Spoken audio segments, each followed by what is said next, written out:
أشهد أن لا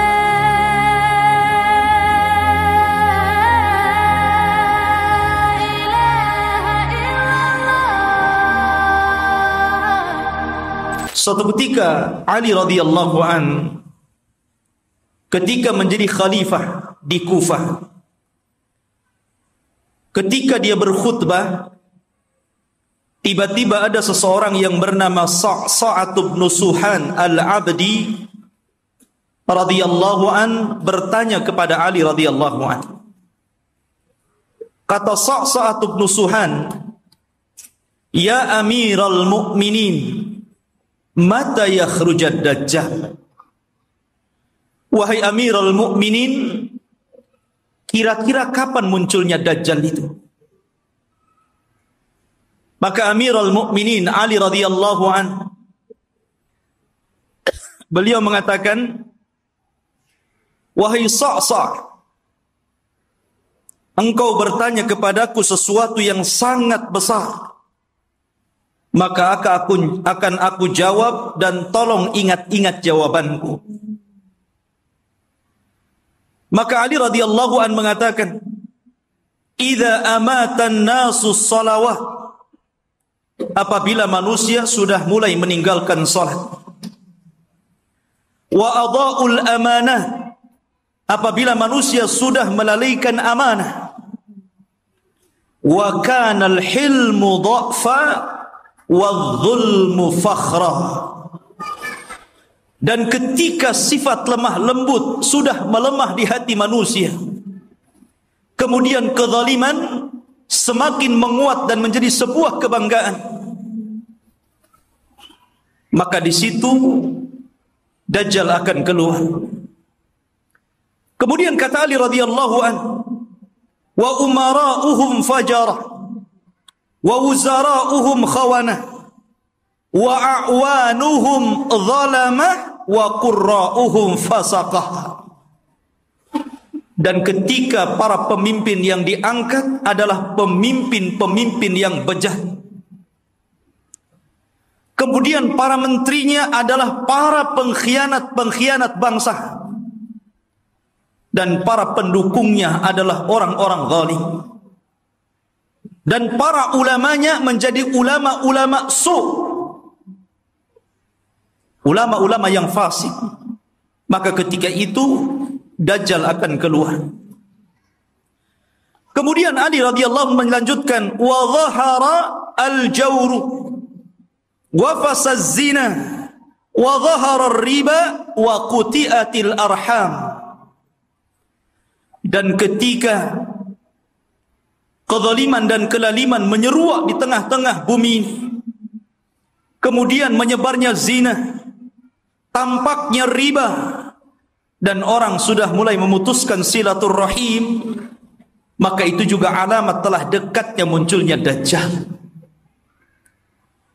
Kemudian kata Ali radhiyallahu an, "Wattukhidatil qainat wa syuribatil khumur." Dan ketika manusia sudah mulai memanggil-manggil para penyanyi untuk menyanyi, kemudian khamar diminum secara bebas. Artinya di sini ikhwatu fiddin, maka kalau itu terjadi maka telah dekat kemunculannya. Dan hari ini kita lihat anak-anak kita dicuci otaknya oleh televisi-televisi.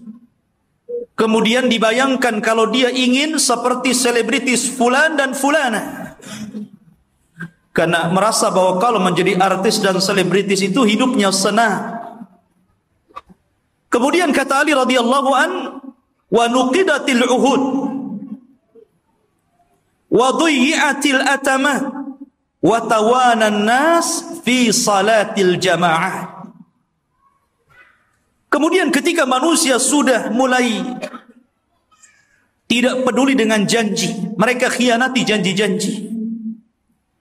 Kemudian sudah lemah, orang lemah untuk melakukan qiyamul lail.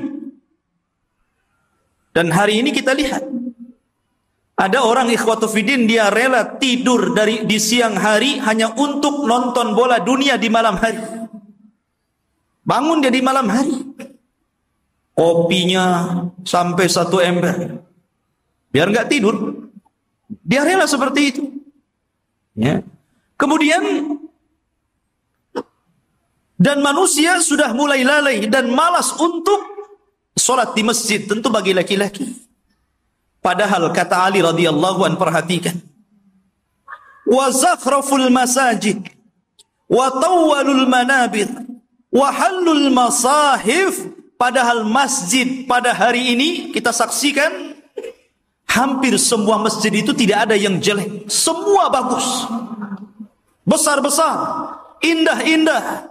Tapi kemana orang-orang yang sholat di dalamnya? Kemudian menara tinggi-tinggi, sampai sekarang mencari masjid, mengenali masjid itu lebih mudah dengan cara apa? Melihat menara.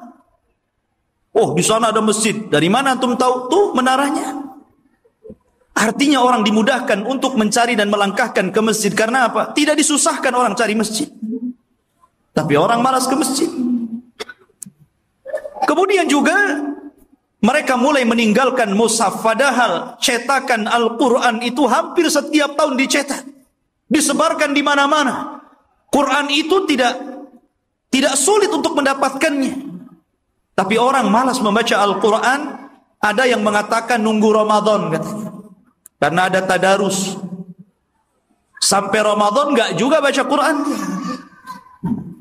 Kemudian kata Ali radhiyallahu an, apabila ini sudah terjadi, maka dekatlah munculnya Dajjal.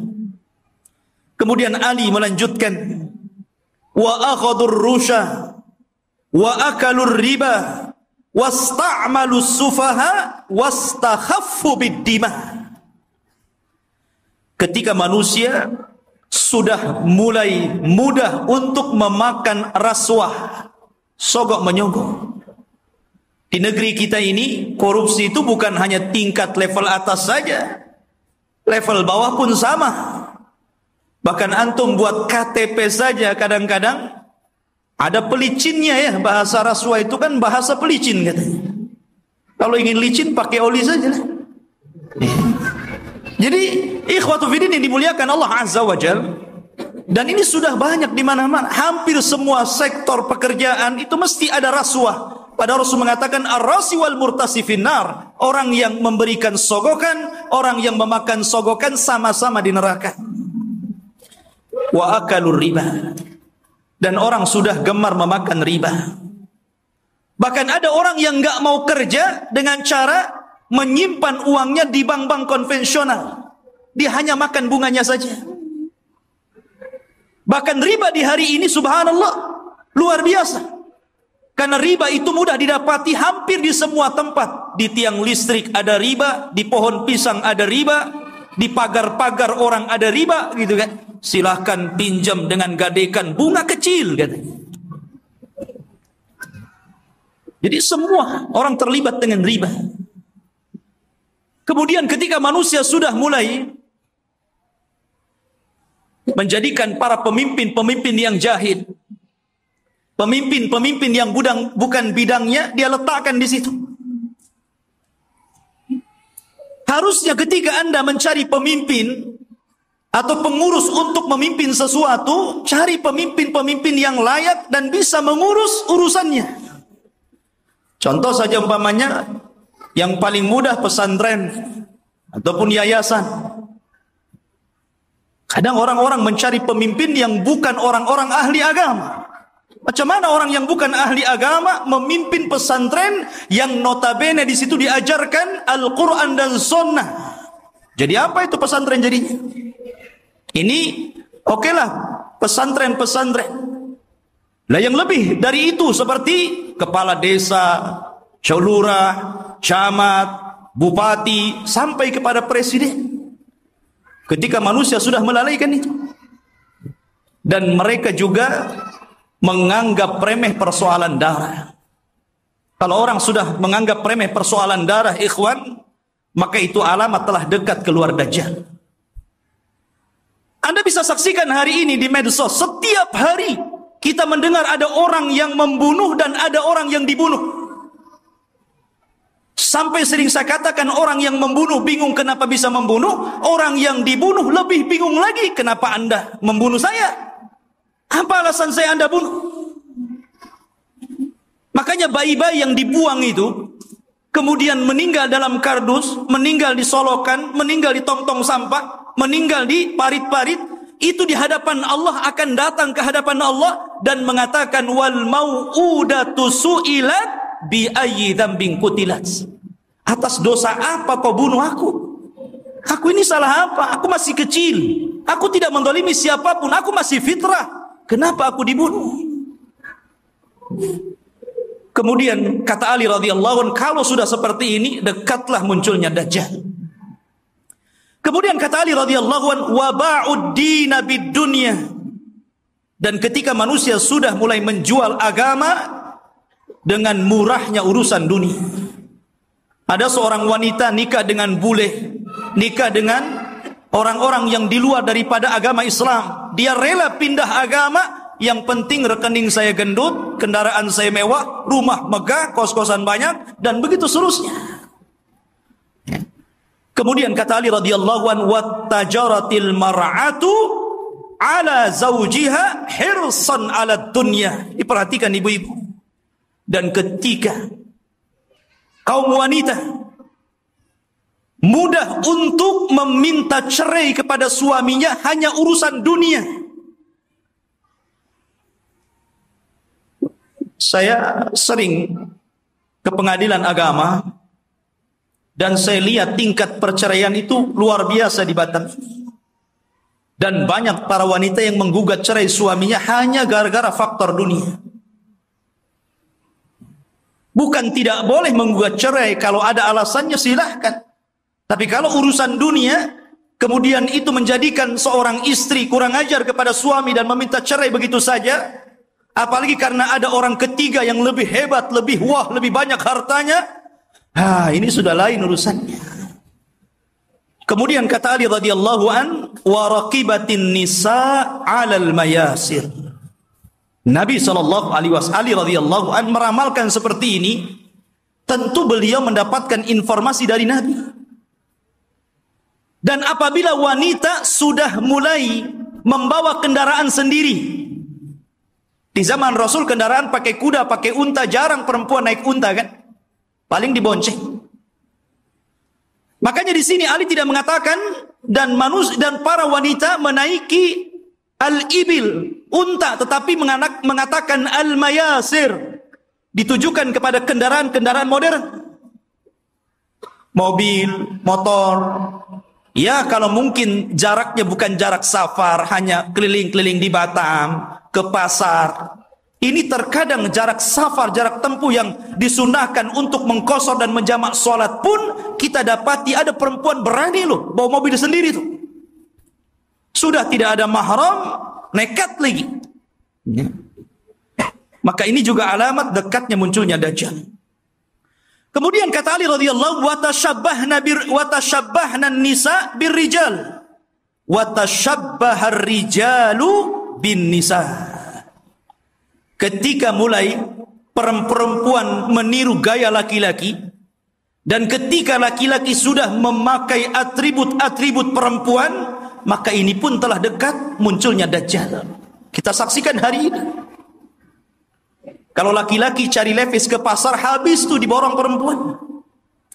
Kalau laki-laki cari celana jeans gitu kan, habis nggak ada, diborong sama mbak-mbak katanya. Akhirnya laki-laki terpaksa beli rok,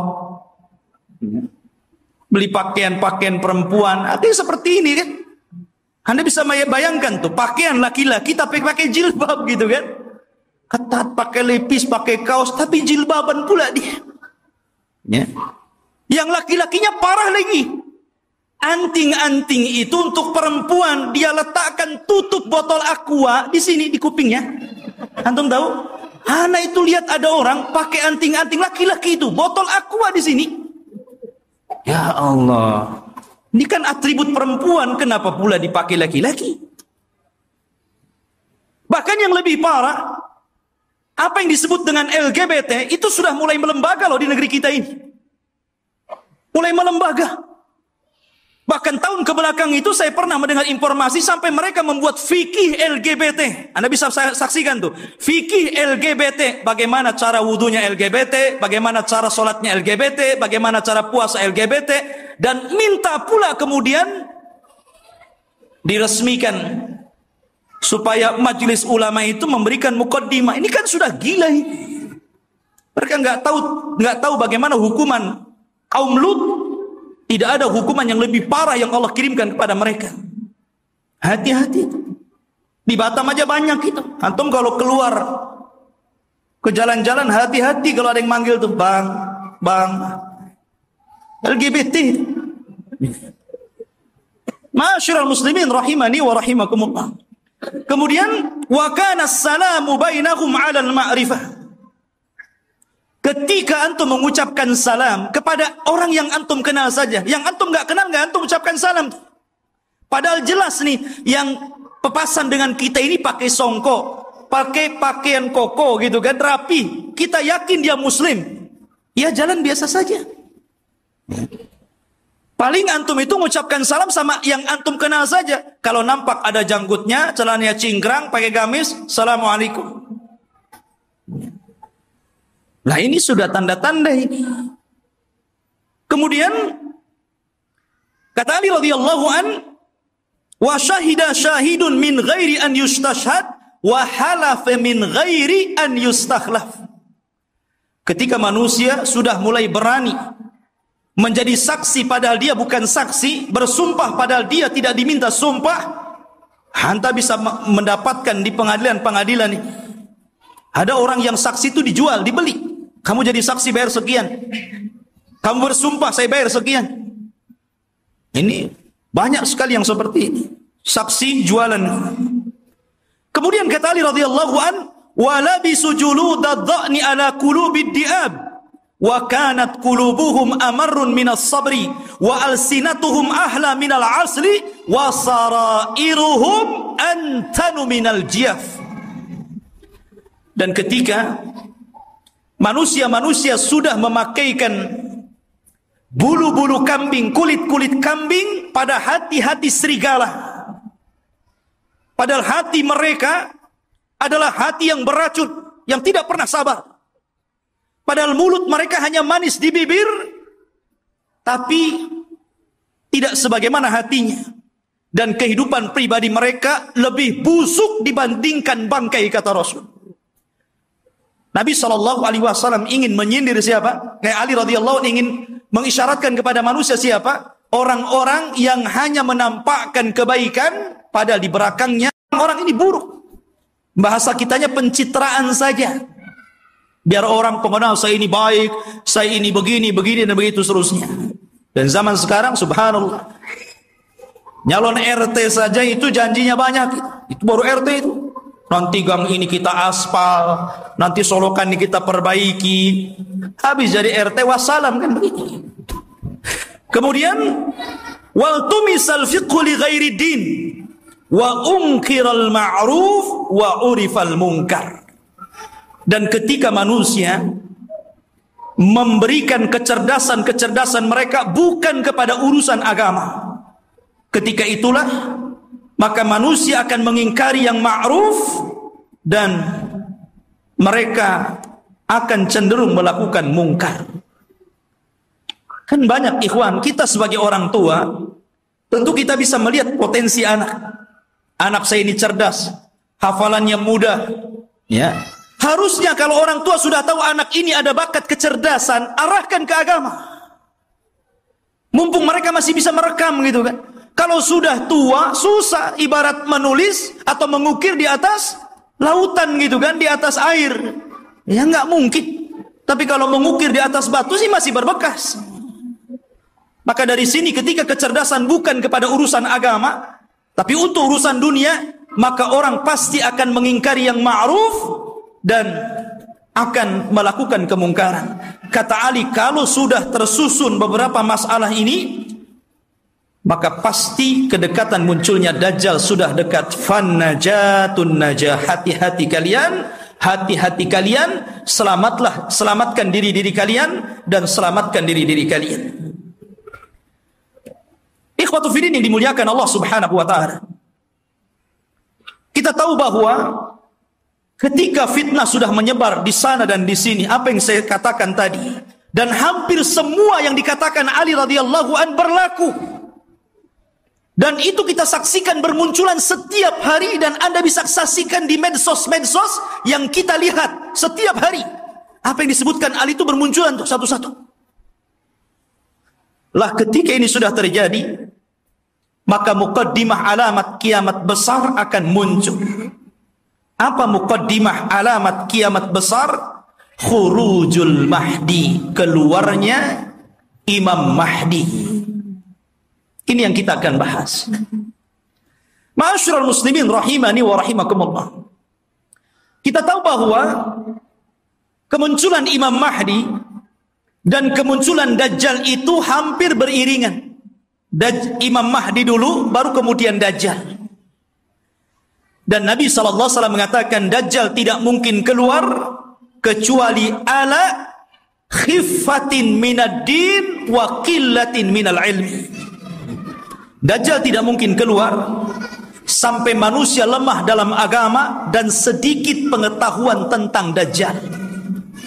Ketika orang sudah tidak berkhutbah lagi menceritakan tentang Dajjal, ketika pengajian-pengajian sudah tidak disinggung lagi tentang bab Dajjal, ketika orang-orang sudah tidak peduli dengan kisah-kisah Dajjal, maka ketika manusia lalai, muncullah makhluk yang jahat ini. Ma'asyiral muslimin rahimani wa rahimakumullah. Pada minggu yang lalu sedikit saya akan ulas sebelum kemunculan Imam Mahdi. Nabi SAW mengatakan Imranu Baitil Maqdis kharabu Yathrib. Apabila pusat kekuatan kaum muslimin sudah dipusatkan di Baitul Maqdis, di Yerusalem, alhamdulillah, kita bersyukur kepada Allah Subhanahu wa taala. Allah telah menggagalkan keinginan barat untuk memindahkan Israel Raya di tengah-tengah kota Yerusalem. Ini sebuah nikmat. Tapi walaupun kemudian terjadi, maka itu adalah alamatul qiyamah. Itulah yang memang akan berlaku di akhir zaman. Berarti kalau ini berlaku, tanda-tanda itu semakin dekat dan dekat. Kata Nabi SAW, apabila seluruh kaum muslimin dari belahan dunia sudah mempusatkan kekuatan mereka di Yerusalem, tepatnya di Baitul Maqdis, kharabu Yathrib. Ketika itu kota Yathrib, kota Madinah dan Mekah akan ditinggalkan manusia. Padahal Mekah dan Madinah itu ketika itu dalam posisi sebaik-baiknya ekonomi, tapi akan ditinggalkan dan akan berhijrah ke Baitul Maqdis. Wa kharabu Yathrib khurujul malhamah. Dan ketika Yathrib roboh, Madinah roboh, kosong, tidak ada orang karena hijrah semua ke Syam, maka ketika itu muncullah malhamatul kubra, perang besar. Malhamah itu diambil dari kata-kata lahmun. Lahmun itu artinya daging. Kenapa kemudian peperangan disangkut pautkan dengan daging? Karena ketika itu peperangan, setelah orang melakukan peperangan dengan alat-alat canggih, maka alat-alat itu kemudian dimusnahkan, maka kembali peperangan menjadi peperangan kembali ke alat-alat tradisional. Boleh jadi mungkin diawali dengan perang nuklir dulu, karena masing-masing negara punya nuklir gitu kan. Masing-masing negara punya rudal, punya senjata hebat. Boleh jadi muqaddimah peperangan ini dilakukan dengan cara perang teknologi dulu. Setelah kemudian hancurnya negeri-negeri, senjata pun sudah tidak ada lagi, hanya bangkai-bangkai besi-besi tua. Disitulah kemudian peperangan akan kembali ke perang tradisional. Disinilah pembenaran sabda Nabi SAW, agar anda melatih diri dengan cara berkuda, dengan cara menombak, dengan cara memanah, dengan cara berpedang, karena perang akan kembali ke zaman itu. Ma'asyiral muslimin, kemudian wa khurujul malhamah. Apabila telah nampak malhamah, orang berperang dengan pedang, sehingga daging tercabik-cabik dan melayang kemana-mana, darah muncrat kemana-mana, ketika terjadi Malhamatul Kubra, atau dalam bahasa barat Armageddon gitu kan, dalam masalah bahasa kita Malhamatul Kubra, maka ketika itu kaum muslimin menguasai Konstantinia. Apa Konstantinia? Konstantinia adalah Konstantinopel. Akan dikuasai. Di mana Konstantinopel itu? Di Turki sana. Jadi kaum muslimin akan menguasai sampai ke sana. Wa fathul Konstantinia, dan ketika Konstantinia dikuasai kaum muslimin, bangsa Rom sampai ke Italia, sampai ke ibu kota Italia. Kaum muslimin sampai ke sana, bergerak sampai ke arah Eropa sana.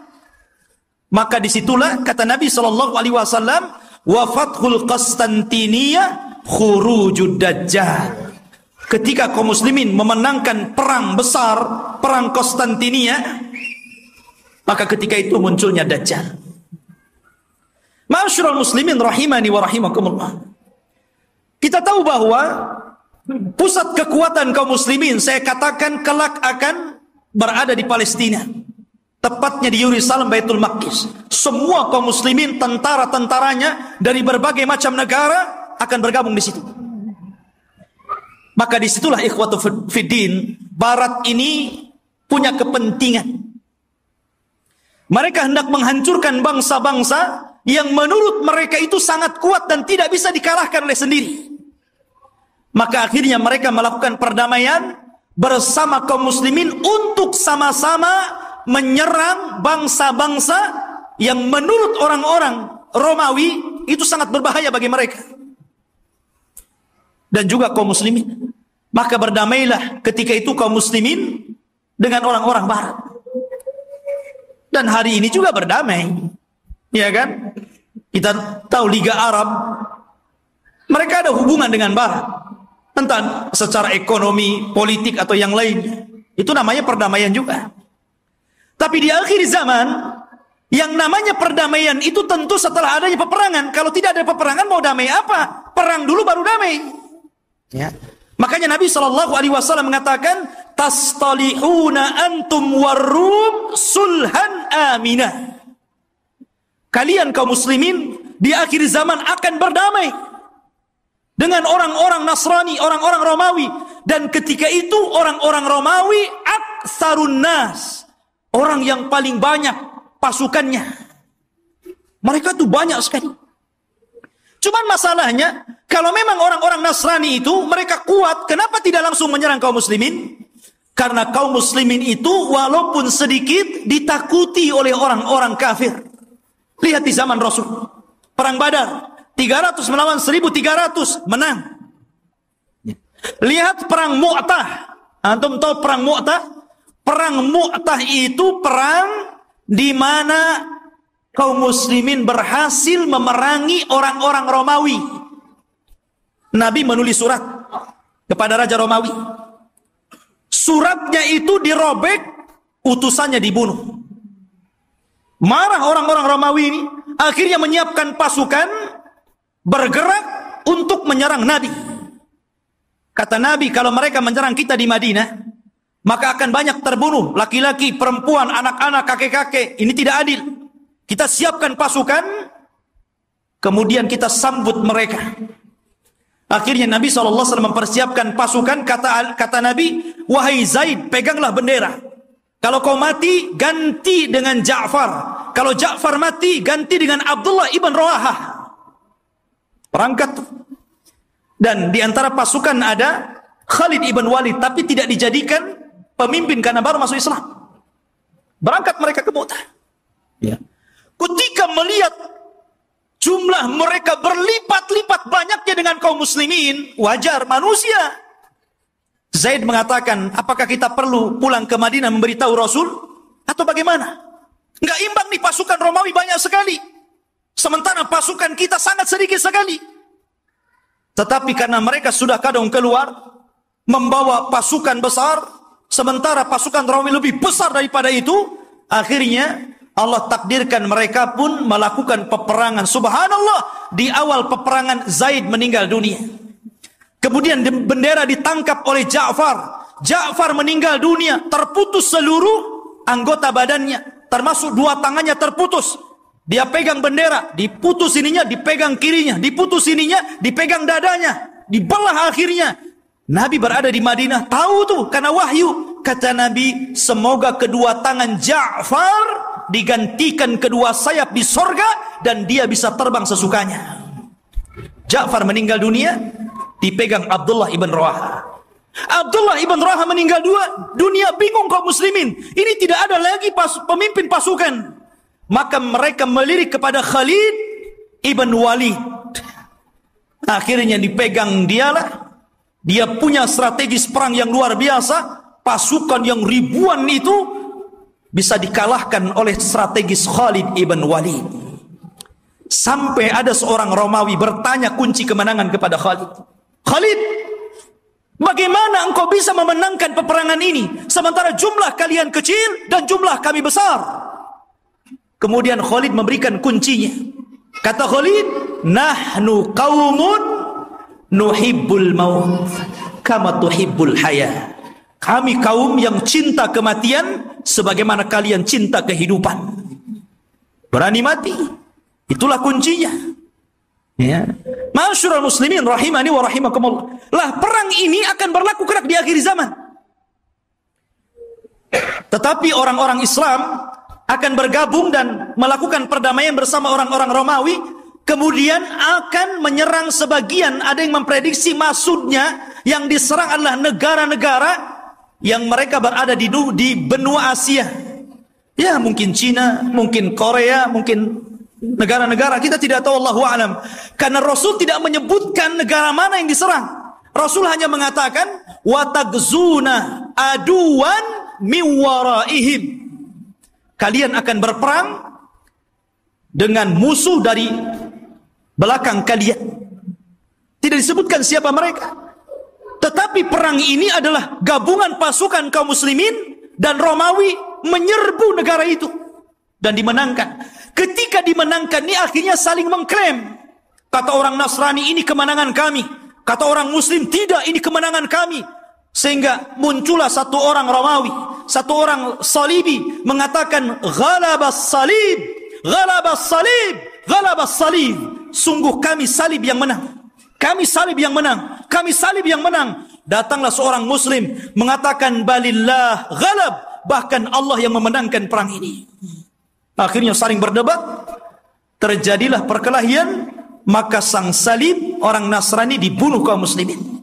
Dari sinilah orang-orang Romawi berkhianat. Berkhianat. Padahal mereka tertulis melakukan perjanjian itu 10 tahun. Ada yang mengatakan di tahun ketiga, ada yang mengatakan di tahun kelima, mereka berkhianat. Atas pengkhianatan inilah, maka kemudian mereka hendak menyerang kaum muslimin, menyiapkan pasukan besar. Dan kaum muslimin butuh pemimpin untuk melawan Romawi. Dari sinilah apa yang kita bahas malam ini, khurujul Mahdi. Muncul Imam Mahdi untuk melawan orang-orang Romawi. Ma'asyiral muslimin rahimani wa rahimakumullah. Kalau kita cerita Al-Mahdi Al-Muntadhar, Imam Mahdi yang kita tunggu-tunggu kemunculannya, Nabi SAW menyebutkan sifat-sifatnya. Kenapa Nabi SAW menyebutkan sifat-sifatnya? Agar supaya tidak ada orang yang mengaku sebagai Imam Mahdi. Kan disebutkan sifat-sifatnya. Anda tidak bisa tahu-tahu saya Imam Mahdi. Kayak di Indonesia ini ada satu orang, satu waktu dia ngaku Imam Mahdi, satu waktu ngaku Nabi, satu waktu ngaku Nabi Isa. Oh, hebat. Dan itu hanya ada di Indonesia. Ya. Siapa dia? Lia Aiden. Atau pernah kenal kasusnya Lia Aiden? Sampai di penjara. Rupanya anaknya juga ngaku Nabi. Lihat ma'asyiral muslimin. Dan itu hanya ada di Indonesia. Ya. Belum lagi di Jawa Barat. Ada orang namanya Cecep. Orang Jawa Barat kan Cecep tuh namanya. Aja Cecep. Ya. Ngaku Nabi juga. Nabi Cecep namanya. Nabi Cecep, subhanallah. Kemudian belakangan ada namanya Ahmad Musaddiq. Sampai gempar. Banyak di negeri kita ini ngaku Nabi. Kalau di Batam saya belum dengar. Di Batam ini ada yang ngaku orang bisa melihat Allah aja itu. Tapi bayar 500 katanya. Jadi intinya bahwa Imam Mahdi ini dijelaskan sifatnya, dijelaskan tanda-tanda kemunculannya, dan dia disabdakan Nabi SAW, laulam yabqa minad dunya illa yaumun, kalaulah usia dunia ini hanya tinggal satu hari saja, la tawwalallahu dzalikal yaum, pasti Allah akan lamakan hari itu selama-lamanya, hatta yab'atsa rajulan min ahli baiti, sampai Allah akan utus seorang laki-laki dan dia keturunanku, yuwatiu ismahu bi ismi wa isma abihi bismi abi, di mana nama dia sama dengan namaku Muhammad, bukan Lia. Ya. Bapaknya Abdullah, bukan Aiden. Ya. Jadi Muhammad bin Abdullah Al-Hasani, keturunan Hasan, Al-Alawi, keturunan Ali. Artinya dia keturunan cucu Rasul, Hasan bin Ali. Dan ini Imam Mahdi ahli sunnah. Berbeda dengan Imam Mahdi Syiah. Mereka menganggap Imam Mahdi Syiah itu keturunan Husain. Namanya Muhammad juga, tetapi Muhammad Hasan Al-Ashkari namanya. Katanya waktu kecil disembunyikan di satu tempat di gua di daratan Irak, namanya Sirdab. Jadi ada satu gua Sirdab, di situ ada lubang kecil, kemudian orang ngeker ke dalam gitu kan, dan mengetuk-ketuk pintunya, ukhruj ya Mahdi, ukhruj ya Mahdi. Itulah orang Syiah. Setiap hari ada yang menggedor-gedor pintu, keluar wahai Mahdi, keluar wahai Mahdi. Yang enggak keluar enggak ada Mahdinya. Ya. Ma'asyiral muslimin rahimani wa rahimakumullah. Maka Al-Mahdi itu keturunan Hasan. Maka yang disebutkan oleh banyak para ulama, salah satunya Syekhul Islam Ibn Taimiyah, kemudian juga muridnya Al-Imam Ibnul Qayyim rahimahullahu taala, ketika menjelaskan tentang kenapa Imam Mahdi keturunan Hasan, karena Allah memuliakan Hasan ketika dia menyerahkan kekuasaan kepada Muawiyah untuk menjaga darah kaum muslimin, maka keturunannya Allah muliakan akan menjadi imam yang belum sempat dicicipi oleh nenek moyangnya Hasan bin Ali. Padahal Hasan bin Ali sudah jadi presiden di zaman itu. Tapi cuma 6 bulan saja, melihat ada gelagat pergerakan kaum muslimin pembela Ali akan perang lagi dengan Muawiyah, dia tidak mau ada pertumpahan darah. Akhirnya dia ngalah, dia yang menyerahkan kekuasaan kepada Muawiyah, engkau saja yang jadi raja, yang jadi rakyatnya. Akhirnya bersatulah kaum muslimin. Karena kerendah dirian Hasan inilah, maka Allah muliakan Hasan. Maka dari keturunan Hasan inilah lahir di akhir zaman Al-Mahdi Muhammad ibn Abdullah Al-Hasani Al-Alawi rahimahullahu ta'ala. Kok rahimahullah ta'ala belum muncul, afwan ya. Hafizahullahu ta'ala. Baik, khotufidin yang dimuliakan Allah subhanahu wa ta'ala, beliau dilaqabi Al-Mahdi. Al-Mahdi artinya orang yang diberikan petunjuk. Dan dia Allah perbaiki dalam satu malam. Dia tidak tahu kalau dia akan jadi pemimpin. Dia seorang thalabul ilmi, ahli ibadah. Dia tidak tahu kalau dia akan diangkat. Tiba-tiba ketika dia dari Madinah ke Mekah untuk haji gitu kan, orang-orang memandang bahwa dia itu ada kelainan. Orang ini luar biasa, punya wibawa, taat beribadah, sehingga orang-orang Allah lembutkan hatinya, diarahkan agar memilih orang ini dan dibayatnya. Pada awalnya dia menolak. Dia menolak. Siapa saya?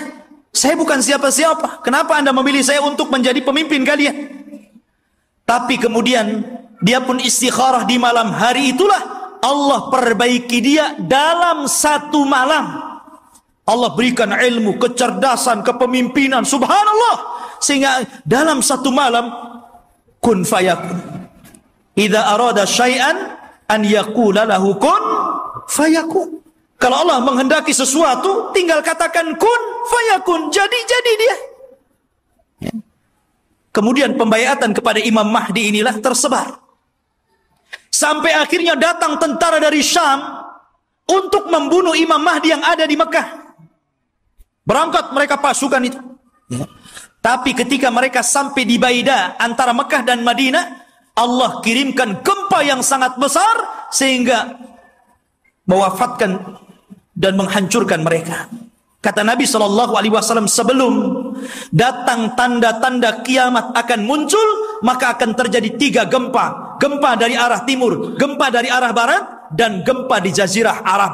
Inilah gempa di masa Imam Mahdi, menghancurkan semua pasukan yang akan menyakiti Imam Mahdi. Sampai orang yang jalan pun ikut mati, orang yang mau dagang ikut mati.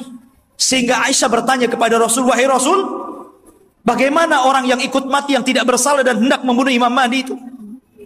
Kata Nabi SAW, yub'atsu yaumal qiyamah ala niyatihim. Mereka akan dibangkitkan pada hari kiamat sesuai dengan niat mereka. Intinya ikhwatu fiddin, Imam Mahdi ini kemudian dibaiat di depan makam Ibrahim, di depan Ka'bah. Kemudian berangkat dari Mekah ke Madinah dan diikuti oleh pasukan yang sangat besar. Kemudian mereka hijrah ke Syam, bergabung dengan pasukan yang sudah siap tempur melawan orang-orang Romawi. Akhirnya ketika sampai di Syam, mereka membaiat Imam Mahdi, dan disitulah mulai peperangan besar. Perang besar Malhamatul Kubra. Ma'asyiral muslimin rahimani wa rahimakumullah.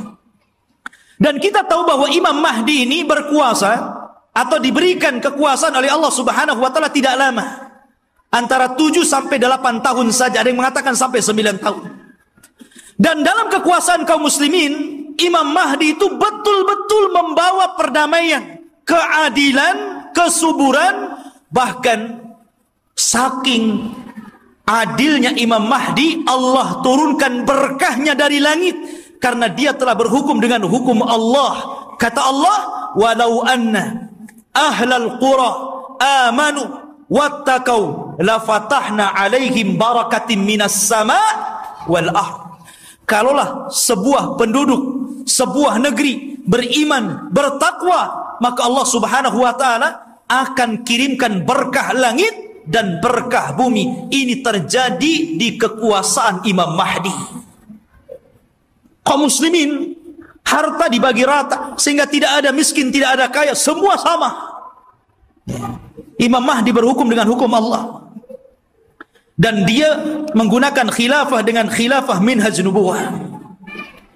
Ma'asyiral muslimin rahimani wa rahimakumullah. Lah ketika Imam Mahdi memimpin pasukan ini, kemudian Imam Mahdi berhasil menyerang orang-orang Romawi sampai ke jantung kotanya. Kemana? Ke Itali. Romawi di mana? Di Itali. Jadi bergerak dengan pasukannya sampai menyerbu orang-orang Romawi itu sampai ke jantung kotanya, ke Itali sana. Ketika menang dalam peperangan, para sahabat sudah merasa kaya dengan harta rampasan perang. Karena kalau perang itu ikhwan, kalau musuh kalah kan semua jadi milik kaum muslimin. Tanah milik kaum muslimin, rumah milik kaum muslimin, kendaraan milik kaum muslimin, kaya. Ya. Makanya tidak ada bisnis yang lebih menguntungkan kecuali perang. Kalau menang dapat segalanya. Kalau kalah ya matilah antum. Artinya di sini ikhwatu fiddin yang dimuliakan Allah Azza wa Jalla, maka ketika sudah sampai dimenangkan itu, mereka berada di Eropa itu, berada di Itali. Dan dimenangkan kaum muslimin, maka mereka sedang beristirahat di bawah pohon zaitun sambil menggantungkan pedang-pedang mereka, menunjukkan perang hari itu bukan dengan rudal, bukan dengan nuklir, tapi kembali ke pedang, kembali ke panah, kembali ke tombak, kembali ke kuda, kembali ke unta, persis di zaman Rasul. Disitulah syaitan datang. Kemudian berteriak bahwa Dajjal telah muncul di Syam dan membawa pasukan dan akan masuk ke rumah-rumah mereka. mendengar itu, maka Imam Mahdi mengutus 10 orang yang berkuda. Kata Nabi SAW, aku kenal siapa nama-namanya. Aku kenal bagaimana kudanya. Dan mereka adalah sebaik-baik penunggang kuda pada hari itu. Rasul yang mengatakan. Jadi mereka diutus Rasul untuk membenarkan apakah kedatangan Dajjal itu memang ada ataukah hanya isu. Jadi 10 orang ini yang sudah dijanjikan oleh Nabi SAW, kelak Imam Mahdi akan mengutus 10 orang, Rasul tahu namanya, Rasul tahu kudanya, dan mereka adalah penunggang-penunggang yang terbaik ketika itu. Berangkatlah 10 orang ini ke Syam, rupanya tidak benar. Tidak ada pasukan Dajjal yang akan menyerbu rumah-rumah mereka. Tapi memang pada hari itu Dajjal muncul. Dajjal muncul pada hari itu, tapi tidak menyerang rumah-rumah mereka. Sehingga mereka bergerak tuh. Pasukan kembali ke Syam. Disinilah bermula kisah Dajjal. Bicara tentang Dajjal, ikhwatu fiddin yang dimuliakan Allah Subhanahu wa taala.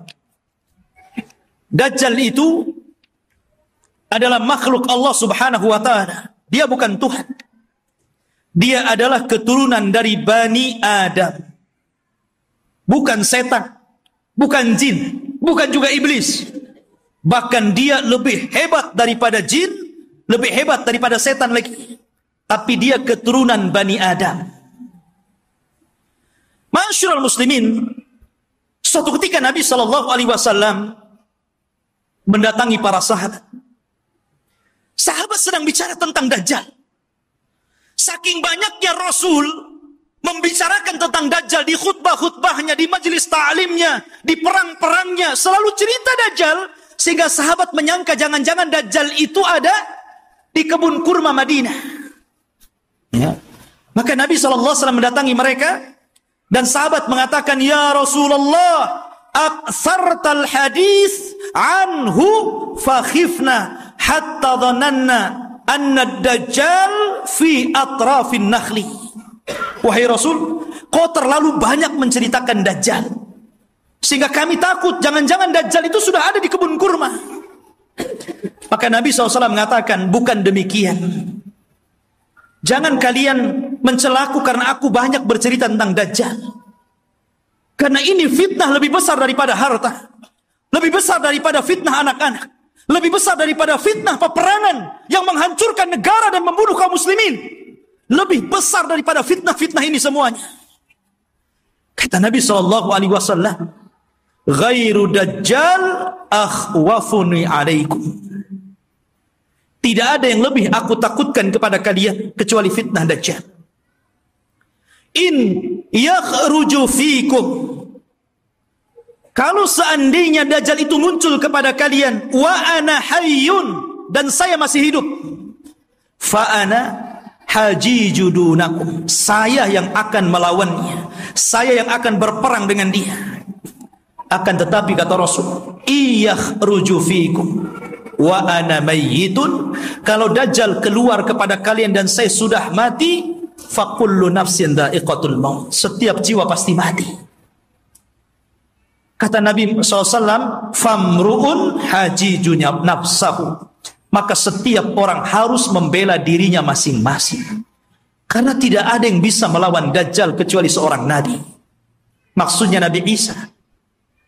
Makanya ketika Nabi SAW mendengar ada di Madinah seorang anak kecil yang Allah berikan keanehan dari ilmu-ilmu jin, namanya Saf, atau dikenal dengan Ibnu Soyyad, anaknya seorang Yahudi.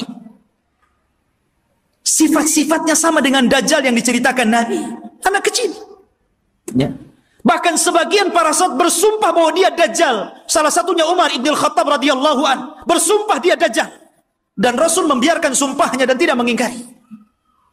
Akhirnya Rasul datang dengan Abu Bakar, dengan Umar, ingin mengecek tentang keberadaan anak kecil namanya Saf, atau disebut dengan Ibnu Sayyad ini. Berangkat Rasul. Kemudian masuk ke kampung Yahudi. Rupanya betul ada anak kecil yang sedang bermain-main dengan anak-anak yang lainnya. Kemudian Nabi memanggil anak kecil namanya Saf itu, dan mengatakan, "Ya Saf, atashhadu anni Rasulullah?" Wahai Saf, apakah engkau bersaksi saya adalah utusan Allah? Anak kecil nengok Nabi. Kemudian dia mengatakan, "Asyhadu annaka nabiyul ummiyin." Aku bersaksi engkau adalah nabi yang diutus oleh Allah Subhanahu wa taala. Tiba-tiba Saf berbalik tanya kepada Rasul, "Ya Muhammad, atashhadu anni Rasulullah?" Hei Muhammad, maukah kau bersaksi aku juga utusan Allah?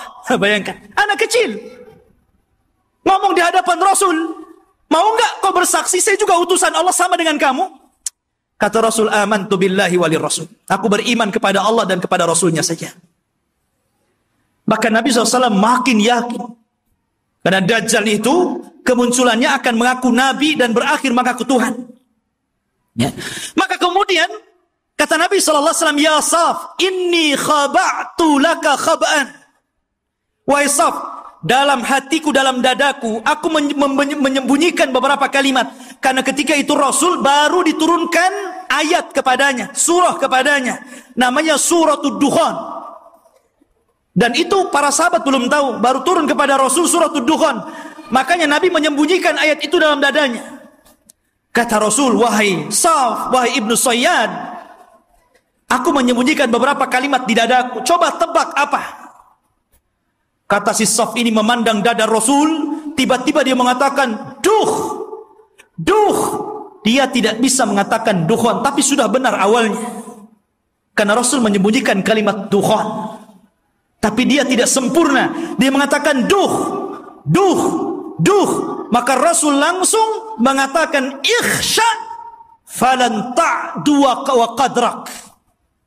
Jelek engkau, celaka engkau. Engkau tidak mungkin bisa meneruskan kalimat-kalimat yang ada di dadaku. Tapi dari Rasul makin bingung. Jangan-jangan ini betul-betul Dajjal nih. Ya, dia tahu isi hati saya gitu. Anak kecil si Saf ini. Ya. Akhirnya Rasul pulang. Kemudian pada waktu yang lain dia ajak lagi Umar dan Abu Bakar ingin mengecek lagi keberadaan si Saf ini. Setelah ketemu dan hendak kemudian diintai dan kembali ingin diuji, tiba-tiba datang ibunya melihat ada Rasul sallallahu alaihi wasallam dan ibunya kenal. "Ya Saf, ataka Muhammadun. Ya Saf, ataka Muhammadun." "Hei Saf, Muhammad sudah datang di sampingmu." Maka Safun kemudian langsung pergi kemudian di belakang ibunya. Kata Nabi SAW, "Lau tarakathu latabayyana amruhu." Kalau ibunya ketika itu tidak memanggil-manggil, tentu aku sudah tahu siapa si Saf ini. Apakah Dajjal atau bukan Dajjal. Tetapi ikhwatu fiddin, kenyataannya si Saf ini kemudian tumbuh besar dan dia masuk Islam. Tapi dalam hati para sahabat masih ragu masalahnya. Jadi dia sudah tua, masuk Islam, sahabat masih ragu, itu masih ketakutan dengan si Saf ini Ibnu Sayyad yang sudah besar dan masuk Islam.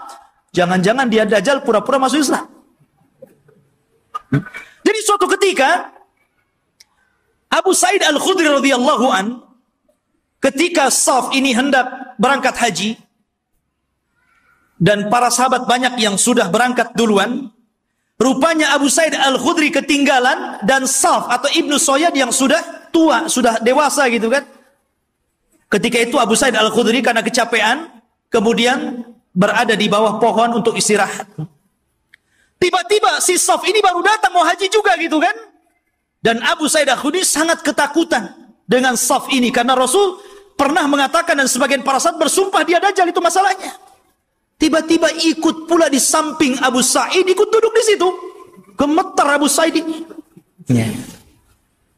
Tapi Saf mengatakan, "Ya Abu Sa'id, aku tahu engkau takut kepada aku.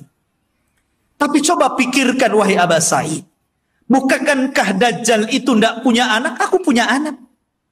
Bukankah Dajjal tidak mungkin masuk Islam? Aku masuk Islam. Bukankah Dajjal itu tidak mungkin datang ke Mekah dan tidak juga menginjak Madinah? Aku bisa ke Mekah, aku bisa ke Madinah. Kenapa kau ragu? Aku ini sedih, kenapa orang-orang menuduhku Dajjal?" Ya, dari situ Abu Sa'id Al-Khudri agak tenang. Tetapi Abu Sa'id Al-Khudri menjadi ketakutan di endingnya. Ketika Ibnu Sayyad atau Saf mengatakan, tetapi ya Aba Sa'id, aku tahu di mana letaknya Dajjal. Ketika dia ngomong begini, langsung diambil barang-barangnya, kabur dia. Ya. Dia tahu di mana letaknya Dajjal. Ya, awalnya dia sudah merendah tuh. Tahu-tahu endingnya yang nggak enak gitu kan. Tapi ya Aba Sa'id, ana azri aina maudi ad-Dajjal. Saya tahu di mana Dajjal berada. Masya Allah. Makanya suatu ketika Abdullah bin Umar radhiyallahu an pernah membuat marah. Dipukulnya Ibnu Sayyad sampai marah. Karena marah Ibnu Sayyad, Ibnu Umar ketakutan, akhirnya lari ke rumah Hafsah. Dia melapor gitu kan, ya Hafsah, saya tadi pukul Saf, Ibnu Sayyad, dia marah. Kata Saf, kata saudaranya Hafsah ini, wahai Abdullah bin Umar, kau sudah tahu bagaimana sabda Rasul tentang kemunculan Dajjal. Dajjal tidak mungkin keluar kecuali karena kemarahan yang sangat besar. Hati-hati kamu. Ya. Dari situ ikhwatu fillah yang dimuliakan Allah Azza wa Jalla, sehingga para ulama ini mengatakan Saf ini Dajjal atau bukan. Tetapi pendapat yang kuat, boleh juga dia Dajjal, tapi Dajjal min dajajin. Dajjal yang lainnya. Karena Rasul mengatakan, di akhir zaman akan muncul Dajjaluna kadzabuna salasuna kulluhum yadda'una annahum nabi. Akan muncul zamannya di mana Dajjal para pendusta 30 orang akan mengaku dia nabi. Maka mungkin boleh jadi salah satunya adalah Ibnu Sayyad. Karena Ibnu Sayyad tidak dikisahkan meninggalnya, tiba-tiba dia hilang begitu saja. Ya. Masyarul muslimin, ataupun mungkin dia jasus, mata-matanya Dajjal, kita tidak tahu. Tapi yang jelas Dajjal itu sudah ada. Di zaman Nabi SAW sampai ada kisah yang luar biasa dari seorang sahabat namanya Tamim ibnu Aus Ad-Dari. Tamim ibnu Aus Ad-Dari ini masuk Islam belakangan. 2 tahun sebelum wafatnya Rasul. Di tahun ke-9 Hijriah dia baru masuk Islam. Dan dia seorang pelaut. Jadi suatu ketika Tamim Ad-Dari ini banyak berjasa juga dalam Islam. Walaupun dia tidak lama berjumpa dengan Rasul, tapi dia orang yang menerangi masjidnya Rasul dengan pengalamannya. Dan dia pula yang membuat mimbar Rasul. Ini Tamim ibnu Aus Ad-Dari ini. Ya. Jadi suatu ketika sebelum dia masuk Islam, dia berlayar ke lautan. Tidak tahu di laut mana, karena kemunculan Dajjal itu tidak jelas. Cuman Rasul mengatakan dari arah timur kota Madinah. Ketika Rasul, apakah di laut Syam? Tidak. Apakah di laut Yaman? Tidak. Lalu di mana? Dari timur Madinah. Dari timur Madinah. Yang mungkin mengarah ke Irak, ke Iran begitu kan. Karena Dajjal juga akan muncul di situ. Jadi Tamim ibnu Aus Ad-Dari ini berlayar. Tiba-tiba diombang-ambingkan dengan 30 awaknya. Kemudian terdampar di satu tempat, semuanya hutan belantara. Ada yang mengatakan di laut Yaman. Jadi ketika dia merasa, ini saya sudah mati atau belum? Rupanya belum mati. Maka dengan pasukannya masuk ke dalam hutan. Di tengah hutan dia mendapatkan satu binatang, subhanallah, nggak tahu belakang, nggak tahu depan, karena buluan semuanya, berbulu dari atas ke bawah. Dan itu makhluk yang pertama kali dijumpai oleh Tamim Ad-Dari. Gimana nggak takut? Nggak pernah melihat makhluk seperti itu. Maka dengan ketakutannya dia mengatakan, siapa kamu? Ya. Kata Tamim Ad-Dari, kaget loh, ini binatang tak bisa ngomong. Ya, dia mengatakan kami dari Arab. Terus balik nanya, siapa kamu? Ana jassasah. Jassasah itu artinya jasus, mata-mata. Maksudnya mata-matanya. Ya. Maka kemudian siapa jassasah? Jassasah tidak mengatakan. Jassasah hanya mengatakan, engkau sudah ditunggu orang. Dia sudah lama bertahun-tahun mencari kabar. Ternyata orang yang ditunggu sudah datang. Datanglah kau ke salah satu gubuk atau rumah besar yang ada di tengah hutan. Kau temui dia. Dia sudah lama menunggu kalian. Berangkatlah Tamim dan 30 awaknya ke tempat yang diisyaratkan makhluk tadi. Rupanya ada. Masuk ke dalam rumah, ada orang yang diborgol tangannya, diborgol kakinya, diborgol lehernya. Tiba-tiba mengatakan kepada orang ini, dari mana kalian? Maka Tamim dengan ketakutan mengatakan, nahnu minal Arab, kami dari Arab. Ha, kalian dari Arab? Taib, saya akan bertanya kepada kalian. Bagaimana kondisi kebun kurma Baisan. Kebun kurma Baisan, ya, ma'ruf, ya, kurmanya dulu sangat luar biasa. Kata Imam Madari, subhanallah, kebun kurma Baisan itu kebun kurma yang kualitasnya tinggi, berbuah terus, nggak berbuah, saking suburnya. Maka Rasul mengatakan sebentar lagi tidak ada kurmanya. Kata para peneliti, hampir sudah 100 tahun yang silam dari sekarang ini sudah tidak berbuah lagi. Kurma-kurma yang ada di Baisan itu. Kemudian kata orang ini mengatakan, bagaimana kabar tentang telaga yang ada di Tobariyah? Telaga Tobariyah. Dan telaga Tobariyah itu telaga yang dijadikan orang-orang Israel untuk diambil air minum bersih mereka. Apakah nyusut atau tidak? Kata dia, oh masih banyak airnya. Dan katanya hari ini, saya baca di Google itu, ya bisa percaya bisa tidak Google. Kalau ingin yakin antum ke sana saja ke Israel. Ya. Katanya sudah surut hampir 30-40% airnya. Artinya apa yang dikatakan orang ini menjadi sebuah kenyataan.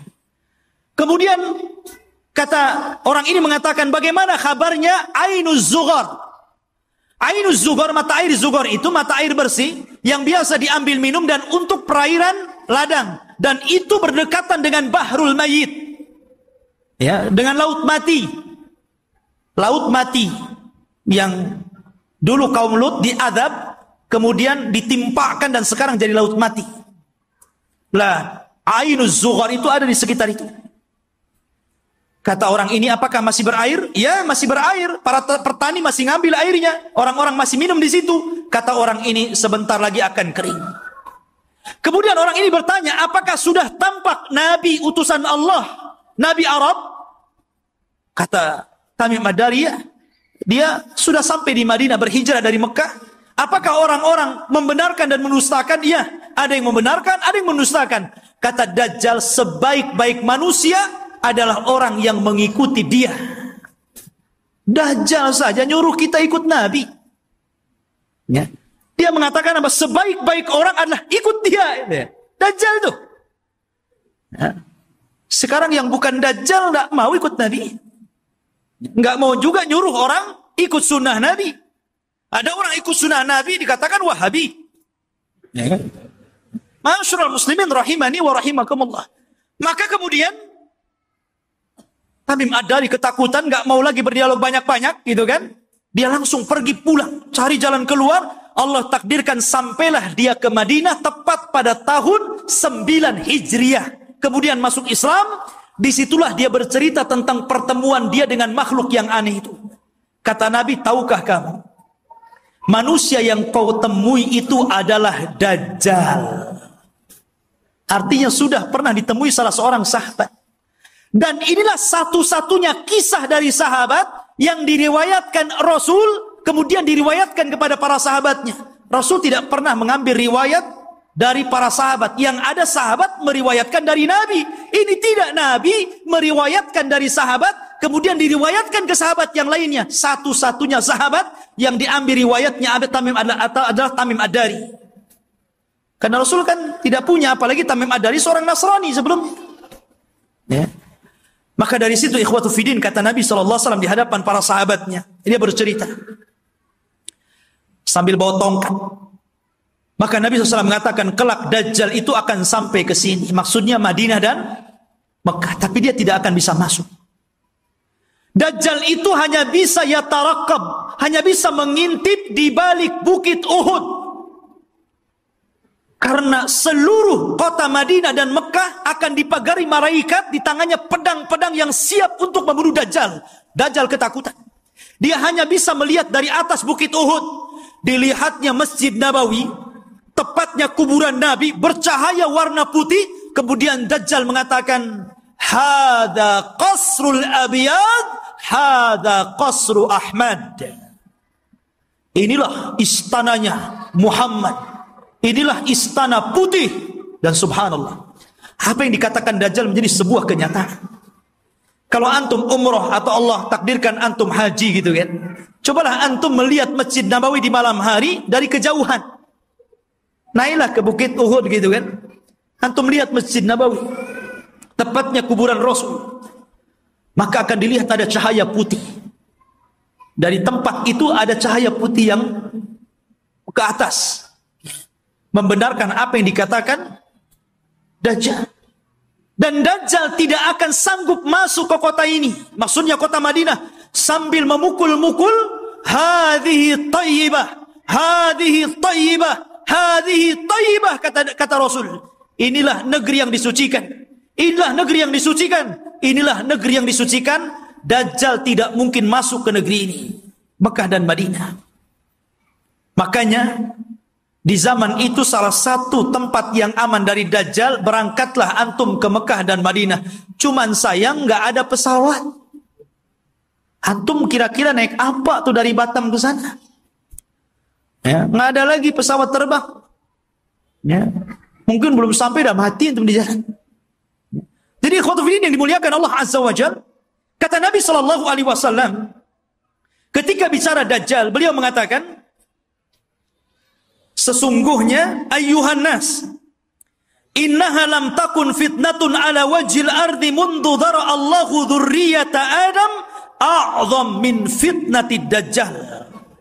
Wa inna Allah lam yab'ats nabiyyan illa hadzara ummatahu Dajjal wa ana akhirul anbiya wa antum akhirul umam. Wahai manusia, tidak ada satupun fitnah yang lebih dahsyat ketika Allah menciptakan anak Adam dibandingkan fitnah Dajjal. Karena andailah seluruh dukun-dukun yang ada di dunia dikumpulkan, kemudian melakukan kontes sihir, maka sihir mereka jauh di bawah sihir Dajjal. Nggak ada dukun, walaupun satu dunia melawan Dajjal, nggak akan bisa dilawan. Sihirnya luar biasa. Ya, itu dukun tuh memang luar biasa sihirnya. Diberikan oleh Allah Azza wa Jalla kekuatan sehingga orang mudah untuk percaya bahwa dia Tuhan kita, itu masalahnya. Kalau tukang sihir itu kan ma'ruf di zaman Nabi Musa, justru ketika Nabi Musa menampakkan mukjizatnya, semua tukang sihir beriman kepada Musa, walaupun belakangan dibunuh semua oleh Firaun. Tapi mereka orang yang dimasukkan ke dalam sorga padahal tidak pernah sujud kepada Allah sedikit pun, karena beriman kepada Musa. Ya. Lah kata Nabi SAW, sejak zaman Adam dilahirkan dan anak cucunya sampai hari ini, tidak ada fitnah yang lebih besar daripada fitnah Dajjal. Dan tidak ada satupun Nabi yang Allah utus kecuali memperingatkan umatnya tentang kemunculan Dajjal. Nabi Syuaib memperingatkan umatnya tentang kemunculan Dajjal. Nabi Saleh, Nabi Yakub, nabi-nabi yang lainnya, Nabi Ibrahim, Nabi Sulaiman, Nabi Daud, dan seluruh para nabi, mereka mengingatkan tentang kemunculan Dajjal. Kalau seluruh para nabi dan rasul mengingatkan akan kemunculan Dajjal, termasuk juga Nabi kita Muhammad SAW, maka cukuplah ini bukti bahwa fitnah Dajjal itu sangat dahsyat, karena seluruh para nabi memperingatkannya. Ini antum harus paham. Ya. Ma'asyiral muslimin, sedikit kita mengenal ciri-ciri Dajjal. Dajjal itu keriting rambutnya. Bukan berarti yang keriting dia Dajjal. Jadi dia memiliki rambut keriting yang dipintal. Makanya Dajjal itu kusut sekali mukanya. Ya kan? Jadi antum tahu orang-orang yang keriting, habis dikeriting dipintal lagi. Ya. Tetapi dia tidak hitam kulitnya. Biasanya kan yang kriwal, yang dipintal-pintal itu kan kebanggaan orang-orang yang berkulit hitam kan. Dajjal tidak, kulitnya putih. Ada yang mengatakan kemerah-merahan. Jadi memang dia putih, tapi kusut. Ya. Kemudian dia buta sebelah mata kanannya, dan ada daging tumbuh di matanya, menonjol seperti anggur keluar. Jadi ada daging tumbuh. Kemudian di dahinya tertulis kafir. Bisa dibaca oleh seorang mukmin, baik yang pandai baca ataupun yang buta huruf. Semua bisa baca. Ya. Artinya bahwa semua orang bisa baca dia kafir, tapi semua orang ikut Dajjal, itu masalahnya. Kan fitnahnya luar biasa. Sudah tahu di jidatnya ada kafir, masih ikut juga dia kan begitu. Itulah fitnahnya. Karena dia bisa dibaca oleh siapapun. Yang pandai baca sama yang buta huruf bisa baca. Kemudian juga lehernya lebar, pendek besar, dan kakinya bengkok. Kakinya itu kayak busur panah. Lalu jalannya jelek sekali. Dan dia matanya sebelah awar. Dari sini menunjukkan kalau orang itu waras, beriman, imannya kuat, otaknya dipakai, tentu orang itu tidak mungkin mengakui orang seperti ini Tuhan karena banyak cacatnya. Ya kan jelek itu orangnya. Kok jadi Tuhan pula? Ya, dan mengaku ana rabbukum, saya Rabb kalian. Tapi masalahnya walaupun penampilannya seperti itu, tapi dia diberikan kekuatan oleh Allah yang Allah tidak berikan kepada yang lainnya. Makanya ketika Dajjal mengaku Tuhan, maka Allah langsung mengatakan innahu a'war fa innallaha laisa bi'a'war. Dajjal itu a'war, buta sebelah kanannya, dan Allah tidak buta dan tidak buta sebelah. Ya. Ma'asyiral muslimin rahimani wa rahimakumullah. Lah Dajjal ini ikhwatu fillah yang dimuliakan Allah Azza wa Jalla. Dijelaskan juga di antara fitnah-fitnahnya secara umum, karena waktu juga yang terus berjalan. Di antara fitnah-fitnah Dajjal yang paling besar adalah mengaku nabi. Kemudian setelah itu mengaku Tuhan. Ini fitnah yang paling besar. Fir'aun ngaku Tuhan, gak punya kesaktian. Makanya tidak banyak orang yang ikut Fir'aun. Itu karena takut saja gak mengakui Fir'aun itu Tuhan kan gitu. Begitu juga Namrud atau raja-raja zalim yang lainnya. Tapi Dajjal ini bukan karena takut, karena ta'jub dengan kehebatannya. Makanya orang banyak yang ikut Dajjal. Anda bisa bayangkan Dajjal ini datang ke negeri yang rusak. Anggaplah kayak Suriah gitu kan. Udah roboh. Sudah nggak bisa lagi dibangun. Nggak mungkin lagi mau berapa ratus tahun lagi membangun kota ini. Dajjal itu datang ke kota yang roboh itu. Kemudian Dajjal mengatakan, keluarlah wahai bumi pembendaharaan kalian. Tiba-tiba kota itu kembali cantik. Ya kan? Kembali subur, kembali mewah, kembali megah, kambing-kambingnya penuh dengan susu, unta-untanya gemuk-gemuk. Subhanallah, Anda bisa bayangkan itu. Ya. Siapa yang lebih hebat sihirnya dari tukang-tukang sihir dibandingkan Dajjal? Dan sebaliknya, kalau ada kota bagus, subur, banyak ternaknya, kemudian Dajjal lewat, kemudian tidak beriman kepada Dajjal, langsung ambruk. Langsung gersang, langsung pada mati, gitu kan? Subhanallah. Ya. Seperti ini fitnahnya. Bahkan suatu ketika Dajjal ini mendatangi sebuah perkampungan, kemudian mengatakan, bagaimana kalau kuhidupkan keluarga kalian? Apakah ibu kalian, apakah anak yang kalian cintai, atau siapalah terserah di antara keluarga kalian, siapa yang mau kuhidupkan, kuhidupkan. Tapi syaratnya setelah itu beriman bahwa aku Tuhan kalian. Wah, orang kampung keluar semua tuh. Maka yang ingin ibunya dihidupkan, kata Dajjal, ditunjuk kuburan ibunya itu. Maka setan datang, fatamatsala lahu kemudian berubah menjadi seolah-olah ibunya, seolah-olah anaknya, seolah-olah suaminya, seolah-olah bapaknya, seolah-olah kerabat-kerabatnya.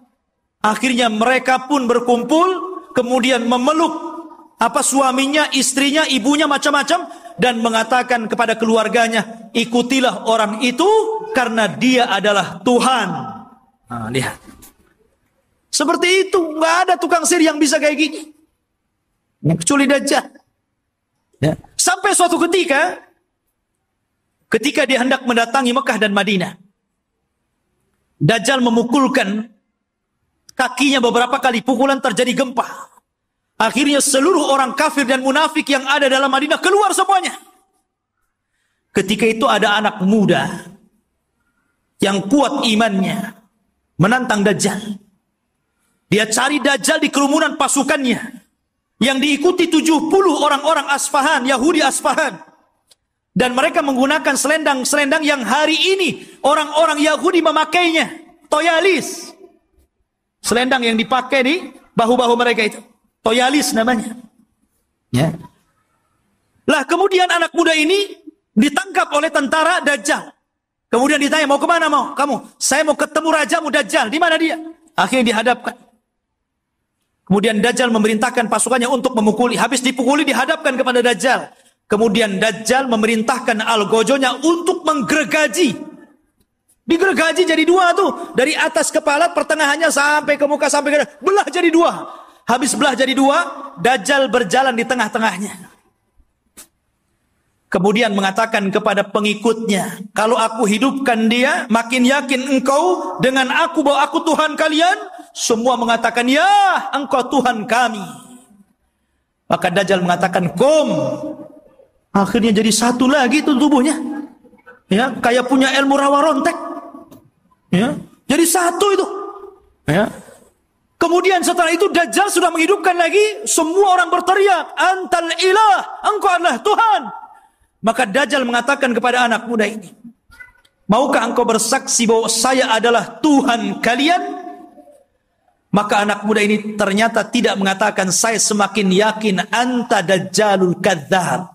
Saya semakin yakin engkau itu Dajjal, pendusta yang disabdakan Rasul sallallahu alaihi wasallam.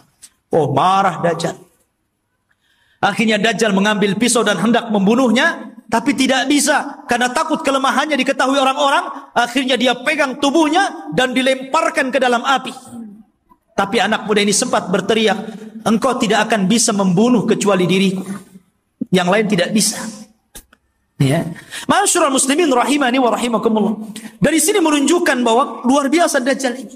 Lah Dajjal ini akan memimpin pasukan besar. Makanya orang-orang Yahudi mereka bermimpi kalau terbentuk Haikal Sulaiman dan robohnya Masjidil Aqsa, kemudian berkumpulnya pasukan, mereka mengatakan kami sedang menunggu Mesius kami. Mesius itu bahasa mereka, bahasa kita Dajjal. Bahasa kita Dajjal. Makanya kalau kita melihat simbol Zionis itu kan gambar mata gitu. Walaupun Zionis itu sudah tidak asli lagi Yahudi. Karena Zionis itu tidak berpegang dengan Taurat. Tapi berpegang dengan Talmud. Talmud itu Taurat yang sudah dirobah-robah. Yang kemudian menjadi protokoler Yahudi. Harus begini, harus begini, harus begini. Itu Talmud. Bukan Taurat. Mereka mengklaim saja Taurat, lahirlah agama Zionis ini. Ya. Intinya bahwa kenapa orang-orang Yahudi bermimpi untuk merebut Yerusalem? Ya tadi karena di situ mereka memimpikan bahwa Mesius akan datang kepada mereka dan akan memimpin mereka. Ini dibenarkan dalam Islam. Karena Dajjal itu akan muncul di situ. Dan akan dibunuh juga di situ. Di Babil Lud. Atau gerbang Lut yang sekarang menjadi kota yang diagungkan orang-orang Israel. Di tengah-tengah Israel. Babul Lut itu. Dan Dajjal akan dibunuh di situ. Makanya ikhwatu fillah yang dimuliakan. Wajar kalau orang-orang Yahudi berusaha untuk menguasai dunia. Karena mereka bermimpi bahwa Dajjal akan memimpin mereka. Tapi mereka tidak paham bahwa apa yang mereka mimpikan juga ada dalam Islam. Dan kita tidak mimpi, ini sebuah kenyataan. Bahwa Imam Mahdi akan muncul dan akan menjadi musuhnya Dajjal di akhir zaman. Dan akan berperang. Cuman karena Rasul yang pernah mengatakan, kalau aku hidup di zaman kalian, aku yang akan menghadapinya. Tapi kalau aku mati, tidak ada yang bisa untuk membunuhnya kecuali seorang Nabi. Makanya ketika Umar kembali kepada kisah Ibnu Sayyad, Sauf anak kecil itu. Ketika dia meramal apa yang di dada Nabi, Umar mengambil pedang. Dan mengatakan, da'ni i'adrib unuqah. Rasul, izinkan aku penggal si Ibnu Sayyad ini. Kata Rasul, jangan Umar. Kalau dia Dajjal, engkau tidak bisa membunuhnya. Ada orang lain yang akan membunuhnya. Tapi kalau dia bukan Dajjal, fala hajata laka biqatli. Tidak ada hajat engkau membunuhnya. Ngapain, biarkan saja dia. Ya. Artinya di sini bahwa terjadinya peperangan pasukan Imam Mahdi dengan Dajjal ini tidak seimbang. Karena Dajjal ini pasukannya banyak. Bukan pasukan Yahudi Aspahan yang 70.000 saja. Tapi akan diikuti oleh tentara-tentara yang sifat-sifatnya persis seperti tentara Mongol. Belum lagi para wanita, belum lagi pasukan-pasukan yang lainnya. Sehingga Imam Mahdi terdesak sampai akhirnya sembunyi di Bukit Saina, di Bukit Tur, berhari-hari, berbulan-bulan sampai habis bekalnya. Ketika pasukan sudah putus asa dan mengatakan, wahai imam, kalau kami terus di sini kami mati kelaparan. Berarti mati kita mati konyol. Ya, bagaimana kalau kita besok bergerak, kita lawan saja, apa yang terjadi terjadilah. Kan begitu. Akhirnya kemudian Imam Mahdi sepakat dengan pasukannya, setelah sholat subuh mereka siap bergerak, apapun yang akan terjadi tetap perang bersama Dajjal. Rupanya Allah takdirkan, disitulah langit digelapkan. Setelah langit digelapkan, tiba-tiba ada cahaya. Rupanya dari dua malaikat yang mengapit seseorang yang nafasnya bisa membunuh sejarak sekian dan sekian kalau dihirup orang kafir. Dialah Nabi Isa bin Maryam. Turun. Kemudian turun sampai berada di tengah-tengah pasukan Al-Mahdi Al-Muntadhar. Ketika itu sudah azan dan siap sholat. Maka melihat bahwa yang turun adalah Isa Al-Masih. Maka Imam Mahdi menyuruh agar dia menjadi imam sholat, tapi menolak. Setiap kaum ada amirnya. Maka engkau amir kaum itu, maka kaulah yang sholat. Maka Imam Mahdi menyolati, kemudian Nabi Isa sholat di belakangnya. Ini menunjukkan kalau andai kata Isa dan Musa hidup di zaman sekarang, Anda mengikuti Nabi Musa dan Isa, Anda akan sesat. Isa saja sholat di belakang Imam Mahdi. Ya, karena tidak berhak menyebarkan agamanya. Maka setelah sholat itulah, subhanallah, Isa mengusap wajah-wajah pasukan Imam Mahdi dan menyebutkan tingkat derajat mereka di sorga. Wallahi, tidak ada manusia yang lebih bahagia dibandingkan orang yang diusap wajahnya oleh Isa, karena disebutkan derajatnya di sorga. Subhanallah. Ya. Dan itulah pasukan yang tersisa. Karena pasukan ini kan ada yang gugur, ada yang melarikan diri. Yang sepertiga pasukan melarikan diri, kata Rasul, yang melarikan diri Allah tidak akan memberikan taubatnya kepada mereka. Yang sepertiga yang gugur, maka kata Rasul, mereka adalah sebaik-baik syuhada. Dan yang sepertiganya yang ikut Imam Mahdi inilah yang terus berperang sampai akhirnya melawan Dajjal. Ketika itu Isa memberikan pilihan dan mengatakan, ukhayyirukum bisalas. Aku berikan 3 pilihan kepada kalian.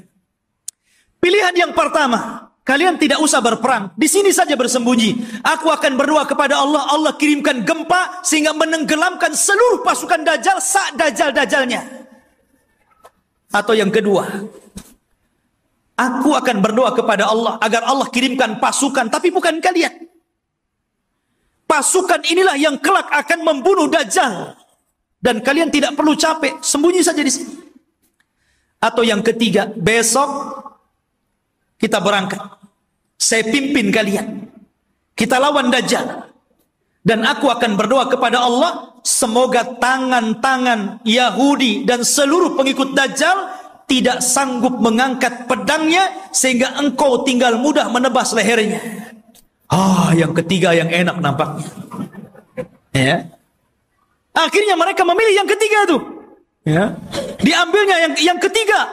Maka setelah sholat subuh, diusap wajah, kemudian disebutkan tingkatannya di sorga, mereka pun turun pasukan dari Bukit Saina dipimpin Nabi Isa bin Maryam, maka mereka tinggal tebas saja tuh pasukan Dajjal itu. Akhirnya karena terjadi kelemahan, seluruh pasukan Dajjal tunggang langgang, lari ke sana kemari, sembunyi di batu. Batu bisa bicara, hei muslim, Yahudi di belakang, bunuh dia.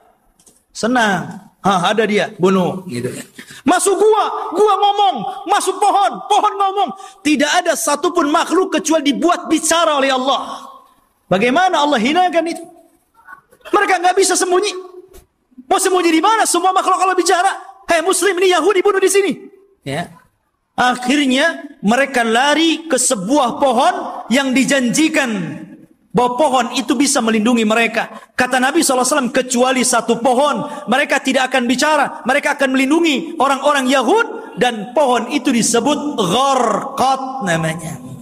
Pohon Gharqad. Makanya sekarang karena hadis ini sudah bocor sampai ke Israel, maka orang Israel membuat perkebunan sehijau-hijaunya dengan pohon gorkot. Tapi sayang kemarin kebakaran. Nanam lagi. Ya. Mudah-mudahan kebakaran lagi. Ya. Masyaallah muslimin, tetapi dulu saya pernah mendengar ada orang cerita tentang beberapa tokoh-tokoh di Jawa Timur kalau tidak salah. Berkumpul mereka membicarakan tentang fatwa pohon gorkot. Karena bentuk pohon gorkot ini hampir mirip dengan cemara. Ya. Sehingga kemudian sebagian mereka mengatakan bahwa jangan-jangan cemara itu adalah gorkot. Sampai akhirnya ada yang memberikan ide bagaimana kalau kita tebang semua pohon cemara itu. Biar nggak ada orang Yahudi sembunyi di Indonesia katanya. Bukan cemara, bukan gorkot, ikhwan. Cemara ya cemara, biarkanlah cemara itu untuk penghijauan gitu kan. Ya. Jadi ikhwatu fillah ini dimuliakan. Jadi pohon gorkot itulah yang tidak akan bicara. Makanya orang Yahudi mengembangkan pohon ini di mana-mana. Tetapi Dajjal berhasil dibunuh oleh Nabi Isa di Babul Lut. Babul Lut, benteng Lut yang sekarang jadi kota di Israel. Disinilah Nabi Isa mampu membunuh Dajjal, memenggal kepalanya, kemudian mengatakan kepada pasukan Yahudi dan Nasrani, inilah kepala kalian, inilah pemimpin kalian sudah kubunuh. Dari situ mereka menyerah. Lah yang tersisa dari orang-orang ahli kitab, dari orang Yahudi dan Nasrani, akhirnya mereka beriman kepada Allah lewat perantara Isa, tapi bukan ikut agama Isa sebagaimana prasangka Nasrani.